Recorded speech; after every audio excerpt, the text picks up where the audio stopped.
sa opisina kasi lahat po ng files na yun, nasa folder po yun. Yun po, yung folder na yun, meron pong cover sheet yun na confidential, na kulay blue.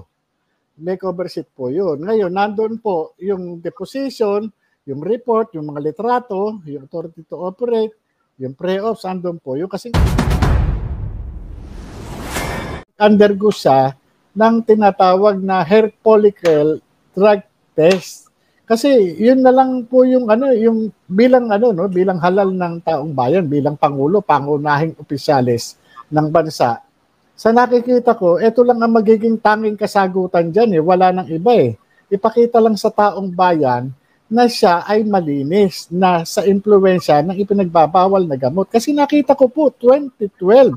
Ngayon, papaano po bilang alagad ng batas?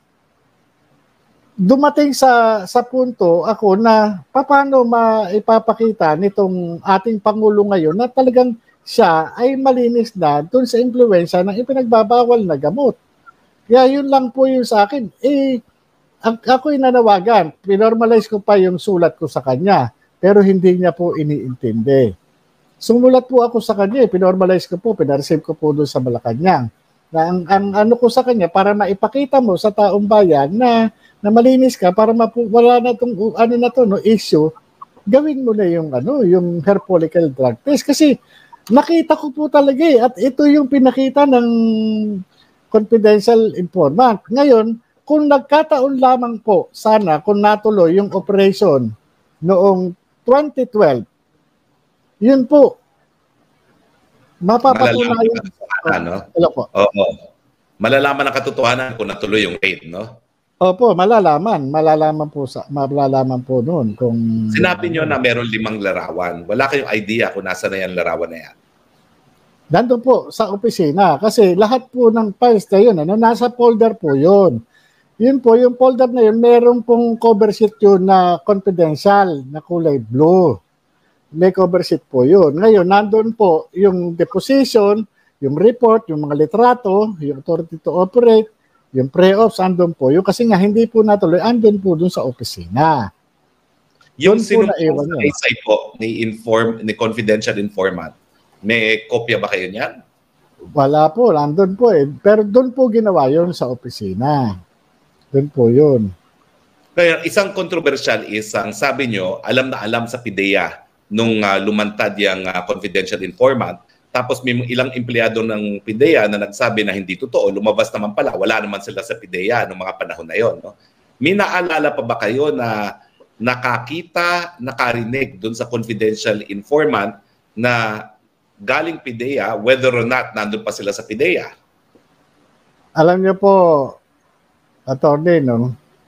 Yung mga pangalan na nandun sa sa source statement, yung pangalan ng nakaharap doon na kasama ko, nakalagay po yun doon.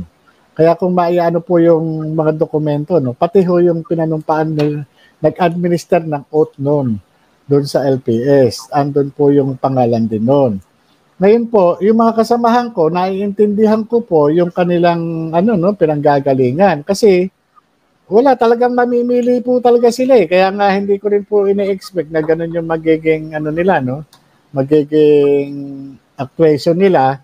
Wala po ako magagawa kasi unang-una ako nasa labas na, pipiliin nila ako, ang kapalit naman yung trabaho nila o yung pagkain doon sa mesa nila. Ako wala akong doon sa mga kasama ko. Kaya nga, kung titignan ninyo, kung hindi sabihin na wala sila doon, para lang hindi sila maipit sa sitwasyon, ganun na lang po yung sasabihin nila. Kasi hindi naman po sila po pwede magsabi na hindi nila alam, pero wala sila. Kasi masasabi mo lang na wala kang nakita, wala kang kung nandun ka. Kaya nga po ang nakikita ko na nung sinagot nila na wala sila doon sa opisina nung ginawa yun, mukhang dahilan na lamang din po. Kaya nga, naiintindihan ko na lang itong mga ito. Kinukumpirma niyo po na yung mga nag-deny na wala sila doon, naroroon sila. At meron silang pangalan doon sa sinumpaang salaysay.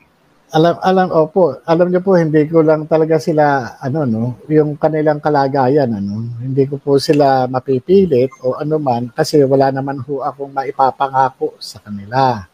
Kaya, sa totoo lang, kahit itong nangyayari na ito, ang alam ko na naiisip nila, napapahamak din sila, katulad ko. Sila na nandun sa loob, mas mahirap yung kanilang kalagayan.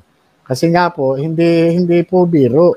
Kung ako nga po na nandito sa labas, sobra po pressure sa akin. Hanap buhay nila yan, nandun pa sila. No? Pero yung subscribing officer po, nasa PIDEA pa ba yan o wala na? Hindi ko po alam kasi 2012 pa yun, attorney. Pero kilala niyo po siya? Naalala niyo kung sino siya? Hindi po ako kasama nung nagpa-administer. Pinapupunta lang po yun dun sa LPS. Well, kasi po, alam nyo, kung narariyan yung larawan na yan at saka yung sworn statement na yan, sa ating saligang batas po, meron tayong karapatan ng taong bayan sa impormasyon na nakakaapekto sa kanila sa pang-araw-araw na buhay. At bagamat nabigo ako ng isang congressman na isa batas yung Freedom of Information, ang dating Presidente Rodrigo Roa Duterte naman po nag-issue ng Executive Order number 1 na nagbuo ng Freedom of Information para sa ehekutibo. At ang ehekutibo po, kasama po dyan ang PIDEA. So isang remedyo po dyan ay yung FOI request ang ayon sa Executive Order number 1 na hanggang ngayon po ay hindi pa nare-repeal ni Presidente Bongbong Marcos para ilabas yung sworn statement na yan kasama yung mga larawan. So pag-aaralan po ng legal team natin kung paano natin hihingin yan pursuant doon sa FOI. Pero meron pong remedyo dyan. Now, ang susunod na tanong ko naman po, bakit po kayo nanahimik ng halos isang dekada? Mahigit pa sa isang dekada. Bakit wala nang narinig sa inyo until lumabas itong dalawang dokumentong ito? Hindi nyo ba inisip na nung tumakbo para presidente itong PBBM, dapat siguro malaman ng taong bayan na nung minsan, nagkaroon ng hindi natuloy na investigasyon sa kanya dahil sa probable cause na gumagamit siya ng pinagbabawal na droga at hindi niyo ba naisip na may karapatan ng taong bayan na malaman na may ganitong ebidensya laban kay BBM? Alam niyo po, magmula po nung nawala na po ako sa PIDEA, yung pong mga trabaho niya, nandoon na po. Sa akin po, wala naman ho akong, ni sa hinagap, wala ho akong planong lumabas o ano pa man na mapasok sa ganitong kalaking investigasyon. Nagkataon lang po na yung mga ginawa ko noong 2012 ay pinascale ng vlogger na si Maharlika. Doon po nag-umpisa yon. Kaya po ako sumulat after nung bali April 2 ko po siya na na ipinaalam sa akin ng kasama ko sa PIDEA. April 7, yun po yung sumulat na ako. Ngayon ho, nagkaroon pa ho ako ng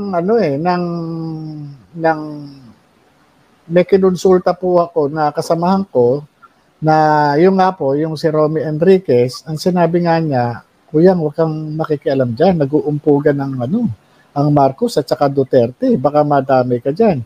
Sa akin naman po, ang sulatan si General Lasso at para sabihin wala ako kasi unang-una, attorney, nakaupo yung presidente at lalabas yung impormasyon na yan. Ako ang nakapirma. Paano kung makarating sa kanya yan na ako ang nakapirma tapos wala akong kamalay-malay na bigla na lang akong barilin sa ulo dyan sa kalsada o sa tapat ng bahay. Wala akong kalaban-laban. Kaya ako sumulat talaga para patunayan kung ano yung nangyari. Sinasabi ko sa kanila na ito, parte lang ng trabaho, nagtrabaho lang ako. Hindi nga ako nag-aakuse. Hindi ko siya inaakusahan. Kaya lang, pag tinatanong ako kung ano ang nilalaman nung report o nung mga dokumento na yun, ito yung sinasabi ko lang kung ano yung revelation ng confidential informant. Hanggang doon lang po ako. Kasi ang nangyayari, ako yung pinagbibintangan na nag-aakusa, hindi po. Kagaya nga yung sinabi ko nga wala akong planong lumabas. Kahit na siya, kumandidatong vice president, hindi nga ako kasi nga, yung mga dokumento na yan, nandun po sa PIDEA at kahit may alam ako, hindi rin ako magsasalita, gawa ng yung confidentiality po nung nakapaloob dyan. Nandun po yan sa opisina. Oo. Pinaninindigan niyo po na hindi kayo nagbigay ng dokumento kay Maharlika? Ay, hindi po. Hindi po. Hindi po kayo ang puting ahas ni Maharlika? Ay, hindi po. So, ibig sabihin, merong puting ahas si Maharlika sa PIDEA.